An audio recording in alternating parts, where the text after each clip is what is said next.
this one was a cool concept. I like the idea we have this dark character here dancing, but through the lightly colored forest. Just yeah, it felt really smart.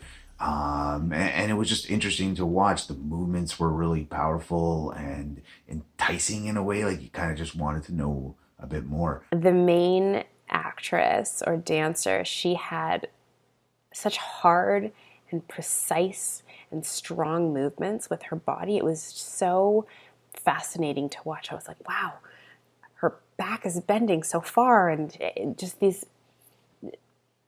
really was like something I've never seen before.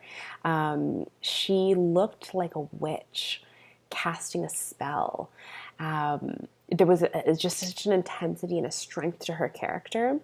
And then in terms of the storyline, we see her running and she looks scared in certain parts. And we're wondering, what is she running from? Or perhaps what is she running towards?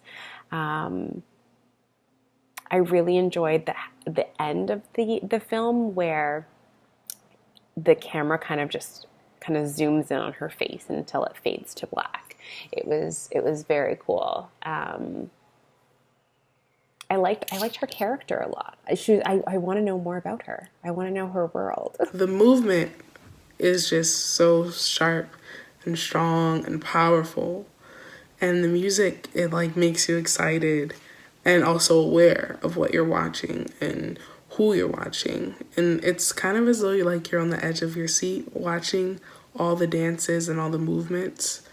This is definitely a film that shows a dancer who demands your attention and forces you to give it to them. And for that, I think that makes the film 10 times more powerful, and it was a very interesting watch, and I am very glad that I got to see it. Loved the juxtaposition of kind of her all black outfit that kind of had some sort of different other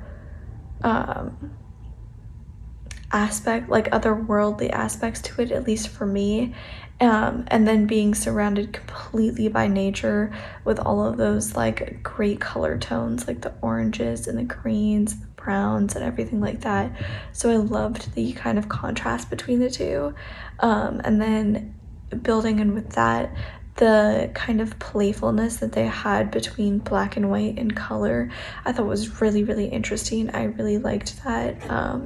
I thought it really added something to it, that the different sections that they had all in black and white and how those felt different from all of the color sections.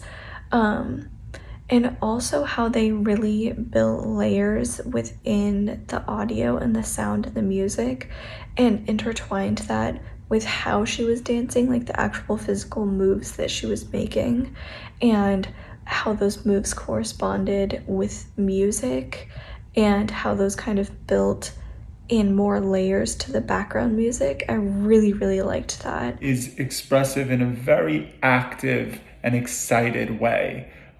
The performer is energized, and this increases as the film progresses further. And we see, of course, cuts to her running as well, which adds to the active and excited atmosphere of the piece itself.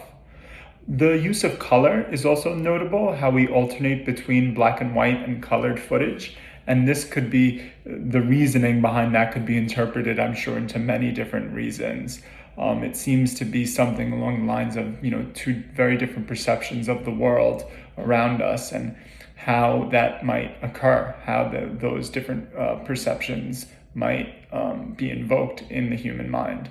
So it is very well done. It shows some great, again, energized choreography and has a true sense of spirit to it, in the sense that it is trying to say something. It isn't just,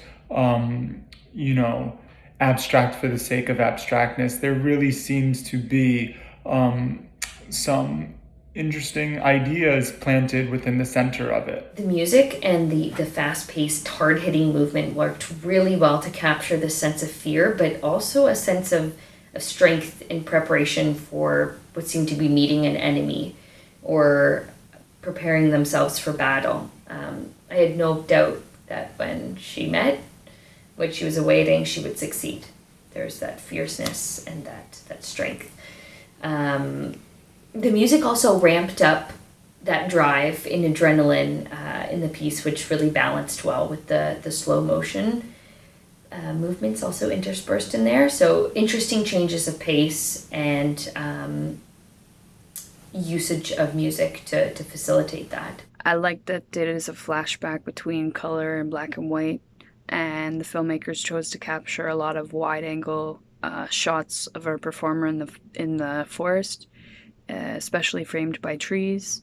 I thought that the shots of her running through the forest are also really well done. The dancer really captured some moods in the music and also made me feel it, especially when the camera ensured that she captured her face in her outstretched hands.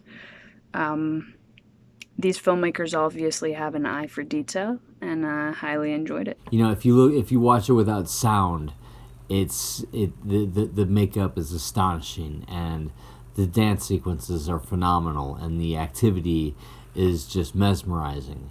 But then when you add Mark Fragstein's incredible sound design, it becomes so much more. It becomes a creature of its own design, you know. And then it adds ideas and excitement. Does the sound create the movement, or is it the other way around? What is she? And then therefore, that evokes the ideas. What is she running from, or is she running to something?